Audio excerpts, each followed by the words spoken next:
Marcia met Howard Collins at church. Marcia was 35 years old. Howard was 41. Howard lived with his mother in a small house on the south side of the town. Marcia lived with her sister and father in an apartment 3 streets away.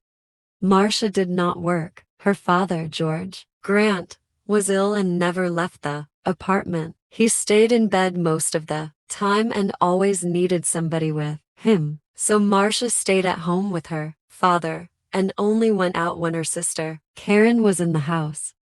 The two sisters were very different. Marcia was short with a small round face and short black hair. Karen was 10 years younger. She was tall, had long, brown hair, and good legs, and a suntan, all through the summer. People often said to Marcia, "Your sister is very beautiful." There were always lots of men ready to take Karen out to dinner or to the cinema, but Marcia stayed at home. Karen worked in a shop in the town. When she was at home, she liked to sit up on the roof garden of their apartment building. It was one Sunday in May when Marcia came home with Howard the first time. She took him to see her father. George Grant was in bed. He had gray hair and a gray face. Sometimes he read a book, but mostly he just sat in bed and watched television. "This is Howard, father," Marcia said. "He works at the hospital, and we met at church. I told you about him last week. Do you remember?" "No," her father said, and he turned his face away, back to his television. He was not interested in new people or his daughter's friends. Just then, Karen came into the room. She wore a white bikini and white shoes. She smiled at Howard. "So you're Howard," she said. "My big sister has got a boyfriend at last." Howard's face went red and he looked down at his feet. Karen laughed. "Come on up to the roof garden and have some wine. The sun is wonderful this morning." "Oh, Howard began. Marcia looked angrily at her sister, but then she said, "Yes, I must get father a drink. See you in a minute, Howard. Go up to the roof and talk to Karen." The sun was hot on the roof and Howard took off his coat. He looked around. There were 3 chairs, a sun umbrella, a sunbed, and a table with 3 glasses and a bottle of wine on it. There were tiles on the floor, and next to the little wall around the edge of the roof, there were some flowers in boxes. "This was the garden. Very nice," said Howard. Karen smiled at him. "We don't see many good-looking men up here," she said. "Sit down and have a drink."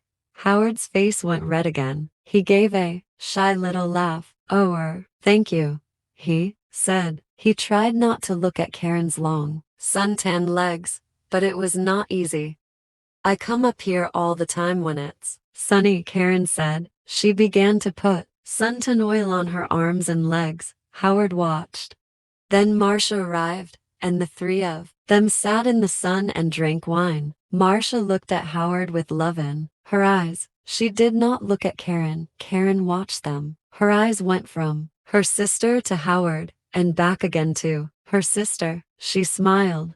It was not a nice smile. Every Sunday morning after that, Marcia brought Howard home for a glass of wine after church. Howard stopped his car in the street outside the apartment building and Marcia said, "Sound the horn, Howard. Tell Karen we're here then. She can get the wine ready."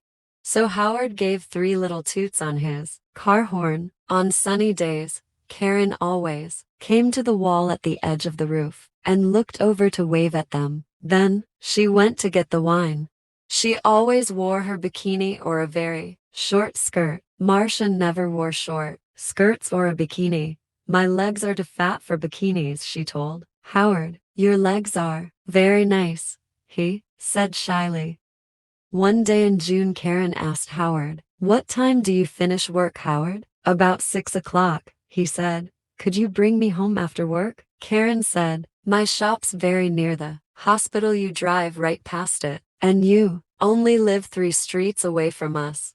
"There's a very good bus," said Marcia quickly. "It stops outside our building.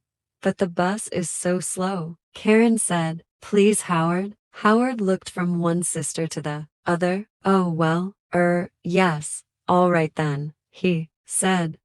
Thank you, Karen said, and gave him a quick kiss. So every evening Howard drove Karen home. On the first Friday, they were an hour late. When they arrived, Marcia was at the door of the apartment building. What happened? She asked. Why are you so late? There was an accident, Karen said. 3 cars, all across the road on that hill by the cinema, you know. We couldn't get past. We couldn't go back. There were so many cars, nobody could move. Howard said nothing. It was a long, hot summer that year. Marcia went to church every Sunday morning, and Karen stayed at home with their father. When it was sunny, and it often was, Karen went up to her sunbed on the roof.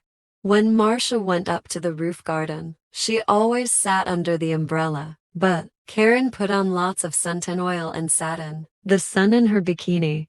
The hot sun's not good for your body, Marcia said. Karen laughed. Howard likes my body. No, he doesn't, Marcia said angrily. Oh, he does, Karen said. He's very shy with women, but he always looks at my body very carefully. He does it all the time. Perhaps he wants me to take off. Stop it, Karen, Marcia said. Don't say those things. Karen laughed. What's the matter, big sister? Are you afraid I'm going to take him from you? Marcia did not answer. The next Sunday, Howard phoned Marcia early in the morning. I don't feel very well, he said. I'm not going to church today. My love, I'm sorry, Marcia said. Can I phone you when I get home? Yes, of course, he said.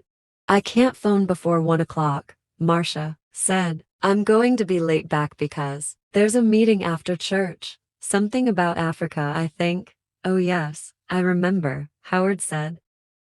But Marcia was wrong. There was no meeting after church that morning. It was the next Sunday, so she left church at the usual time and arrived home at 11:45. First, she went in to see her father, but he was asleep. Then she phoned Howard, but there was no answer. Perhaps he's sleeping, she thought, and his mother doesn't want to answer the phone. She went to her room and put on a long summer skirt. Then she went up to the roof garden. She put her hand on the door to the roof and stopped. The door was half open and she could hear voices. There was someone with Karen. A man. Howard. Howard? Marcia listened. I feel bad about this, Howard said. We must tell Marcia soon, Karen. No, Karen said quickly. She gave a little laugh. It's our secret, Howard. Only for a little longer. All right? I don't like, he began.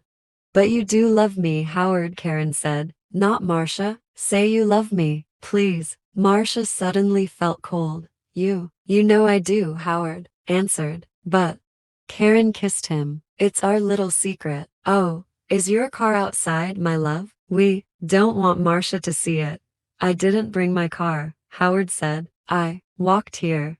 Good, Karen said. But it's getting late. You must go before she comes home. They kissed again. See you tomorrow. Usual time, usual place, said Karen. Now go. Marcia moved quickly and quietly away from the roof door and ran to her bedroom. She did not want Howard or Karen to see her. She heard their voices. Then the front door of the apartment opened and closed. Howard was gone. Marcia sat on her bed for an hour. Why, she thought. Why does she do it? I stay at home with an old man all the time. I can't go out to work. I can't make new friends. I can't meet new people. I go shopping once a week and I go to church once a week. That's all. And then I met Howard. When he said I love you, I was so happy. And now, Karen had everything. Good looks, a job, friends. She was young. She was beautiful. She could have any man. So, why Howard? Why? It's not because she wants him, Marcia thought. It's because I love him. It's because she doesn't want me to be happy. But you do love me, Howard, not Marcia? You know I do. Was it true? Did Howard love Karen and not her? No, he saw only the beautiful, suntanned body. He didn't know her. She's not going to have him, Marcia thought. Every evening that week, Howard drove Karen home after work, and every evening they got later and later. The next Sunday, Marcia didn't go to church. I've got a bad head, she told Karen. I just phoned Howard and told him, and he's coming here after church as usual. I'm going back to sleep for an hour or two. And she went into her bedroom and shut the door. Later in the morning, when Karen was with their father, Marcia went up to the roof garden. Karen's bottle of suntan oil was on the table, and Marcia smiled. When Karen came up to the roof, Marcia was in her chair under the umbrella with a book in her hand. Oh, is your head better? Karen asked. Yes, thanks, Marcia said. Karen wore her bikini, a new yellow one. She opened her bottle of suntan oil. Oh, there's not much here, she said. I must get some more. She began to put some oil on her legs. 20 minutes later, Howard stopped his car in the street below. Up on the roof, Karen and Marcia heard the usual 3 little toots on his car horn. He's here, Karen said excitedly. Your man's here, big sister, and she laughed. Yes, Marcia thought, my man, not yours. Karen jumped up from her sunbed. She ran to the wall at the edge of the roof to look down and wave to Howard. She had no shoes on, and at the wall her feet suddenly slipped away from under her. Ah, she cried. She fell forward and put out her hands to grab the wall, but the top of the wall was slippery too. Her hands could not hold it and slipped away off the wall over the edge, and her body went on too over the edge of the wall and down, down, down, down. Before she hit the ground, she knew, slippery, suntan oil. Marcia, the end. Hope you have enjoyed.